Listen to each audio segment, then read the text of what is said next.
All right, time for our fiscal focus segment, brought to you by InfoChoice, your choice of information on Australian consumer finance. Now, we all know saving money can be hard, particularly this time of year, and especially amid a challenging cost of living environment. But sometimes our money behaviours make things even more difficult. So we want to talk about managing our daily money habits. Joining us with some tips is Anthony Caneva, General Manager of Member Engagement and Wellbeing at Insignia Financial. G'day, Anthony. Welcome to the Savings Tip Jar. Hey, Dom. Thanks for having me. Thanks for joining us, Anthony. So just straight off the top, what is this Japanese money management philosophy, Kakebo? Yeah, thanks for asking. Kakebo has been around for over 100 years. It literally translates into household family ledger. But what does it actually mean? Like, how do you put it to practice? It's this idea around if you just write down everything that you spend, every time you make a purchase, whether it be online, in the real world, write it down. So whether you need to carry around a little notebook or you add it to your phone, write it down. That is the number one rule every single time in real time. So you don't try to add it up all later. You want to write down what you spent on and how much you spent. And there are two really important reasons why you go about doing this. One is you become far more connected to where your money's actually going, right? We're so unconscious and you earn money and it kind of goes out the door as you're spending it. But it makes you far more connected to where it's actually going. And so having a better understanding of your spending is just generally really, really helpful because it's something that's missing from a lot of people's financial lives.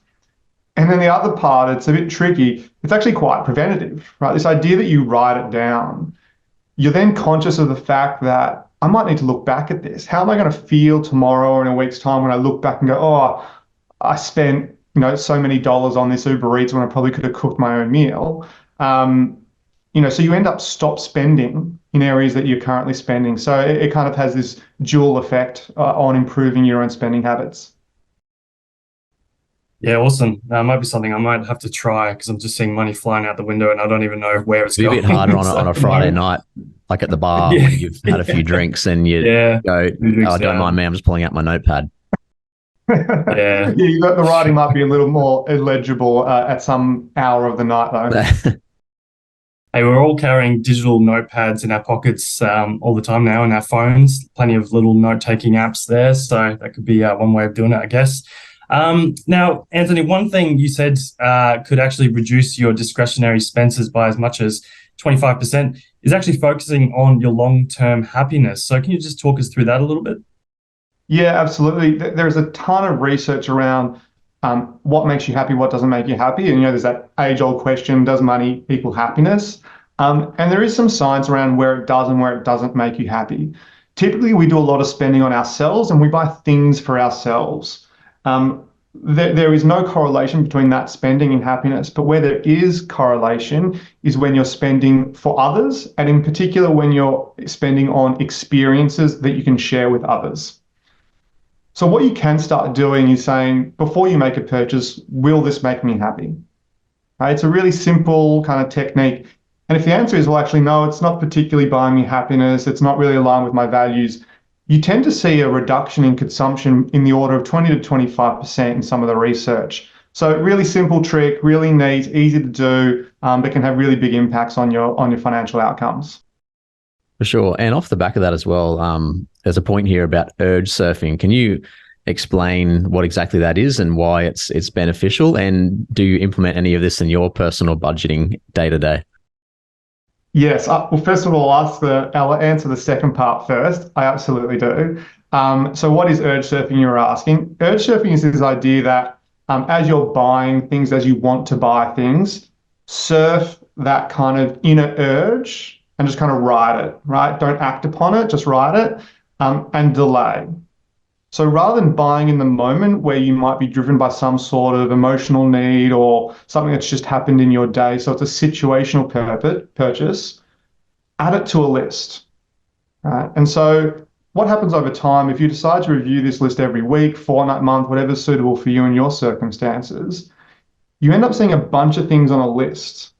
And so you can say, well, do I actually want this anymore? So you have this effect where some things on the list you end up not purchasing at all. So it's completely just saved money straight off the bat. And then the second really helpful part is that you start to see these lumps of potential purchases as one expense.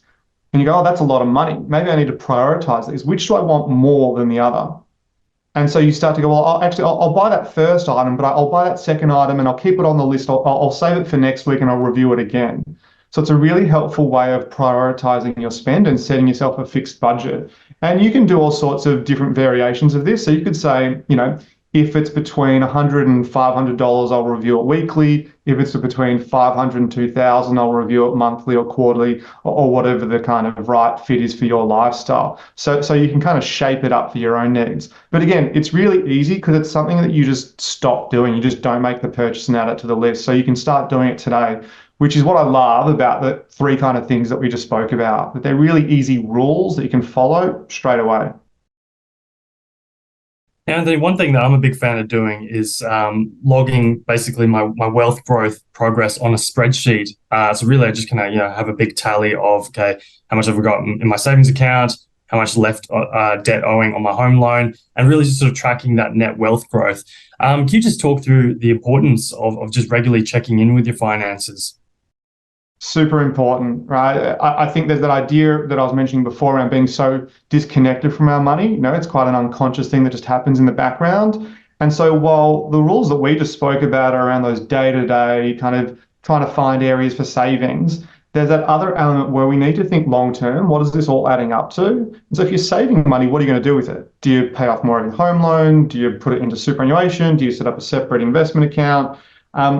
And having what you just described, which is fantastic, so congratulations. If more people can do that and kind of review it, you can start to go, actually, where do I want my money to go? If it looks like X today, what do I want it to look like in so many months' time?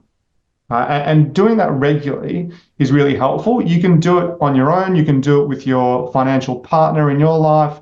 And it's really, really powerful because you can start to have some really meaningful conversations and tap into your wants and needs and articulate your own values. So there are all sorts of things that you can do to make those check-ins more valuable. Try to do it with as much intention as possible, I would say. Now, what can people do if they're not a big finance nerd like Dom, who operates an entire spreadsheet to track his wealth? What can people do that's convenient? Because if it's too hard to do, right, like people aren't going to do it. So are there apps or any other techniques that you can employ to track down your growing wealth and your budgets? Yeah, definitely. There's a variety of apps out there. So you might want to do something that is more app-based if you're more tech savvy. There's a few of them. If you just type in budget into the App Store, you'll see a bunch of them. And what they tend to do is they'll connect into your bank accounts and they'll aggregate all the information and give you a single view of all the data. You can play around with a couple of them to kind of see which one works for you. But you could do something really simple. And one of the things that I've personally used, I just had a piece of paper on my desk and it had boxes that I needed to tick. And each box was allocated to Monday through to Sunday. And I had a kind of whole month on my desk. And so I had this one thing that I wanted to do every single day. Right? It could be, did I ask myself if my expenses were going to make me happy? Or did I avoid discretionary spending today? And I set myself 6 days of the week where I'm going to avoid discretionary spending. So each day I just started ticking that box, right? So if you're not a numbers person, you can just start to track your habit. And what's really important about tracking your habits is that they become a self-reinforcing loop. Right? You get really motivated when you see these streaks or what you call habit loops as they start to continue. You don't want to give them up. If you've ever used something like Duolingo, people talk about how they've got daily streaks on Duolingo and they don't want to break it, or they've got daily streaks on the Nike or Strava apps. Like these are the sorts of things that tap into your own behaviors. So it's not about being a real finance nerd like perhaps the three of us on this call. It's just about doing some of these really hygiene things consistently well. Yeah, just really get into that habit, I guess. And then when habits can be hard to break, so I guess if you're making it a daily thing, it's more likely to happen. Also, you also talk about the importance of counting your blessings, basically knowing what you're grateful for and visualizing success. So how does this impact your money mindset? I will start by saying I was a huge skeptic on this particular strategy. So I had to kind of dig into the science a bit. So I'll sound a little bit nerdy here. There's this part of your brain called the reticular activation system. And it helps you transfer your experiences into your subconscious and helps how you operate on your autopilot mechanism. And so what we know is that if you start to visualize what you want to do and what you want to be in terms of how you interact with your finances, and this works equally well in other domains, if you start to express gratitude for the things that you have in terms of your financial circumstances and the opportunities that you have, your reticular activation system kind of embeds that into your subconscious. Then when you go about just living your life, you tend to see things through that lens, right? We have these lenses in our brains that help us perceive things and interpret them.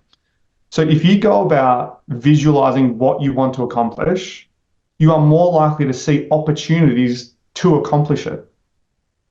So it's a really tricky way of getting you to see opportunities to achieve the goals that you want to achieve. I hope that's kind of come through all right. That sounded pretty, I guess, esoteric for me. But yeah, it's something that everyone can kind of wrap their heads around, I suppose. It's just about as much as visualizing what you want, as well as doing the actions to support that goal, I suppose. And a simple way to break it down, once a week, sit down and say, what did I do well with my money this week? And what do I want to do next week? Write down 3 things in each category. It's super easy. That's all you got to do. Sounds pretty attainable for a lot of people. Just finally, Anthony, we've talked about counting our blessings and your own personal budgeting, methods and philosophies. So in the lead up to this sort of Christmas break period, what are you grateful for and what blessings are you counting?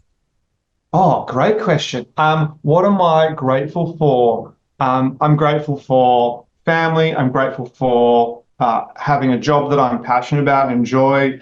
I'm grateful for, I'm looking forward to the Christmas that we're going to have, sitting down with loved ones and being able to share nice experiences.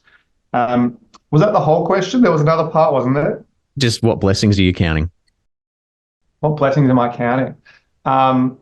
Just having a good year. I think it's been a good year. It's been a challenging year from an external environment perspective. I think a lot of people have gone through really challenging moments all over the world, and even hearing the news can be really hard sometimes, whether it be economic news or geopolitical news. And so just really grateful that, from a personal perspective, we're all together and everyone's happy and healthy. Anthony, this has been a great chat. Yeah, this is definitely different to what we are usually used to talking about, which is always, property market or the RBA and what's going on with a lot of doom and gloom content. And whatnot. But yeah, it's a good one, sort of blending, neuropsychology and finance. This has been very insightful. So I really appreciate your time on the Savings Tip Jar podcast. Thanks for your insights. Thanks for having me. Thanks so much, Anthony.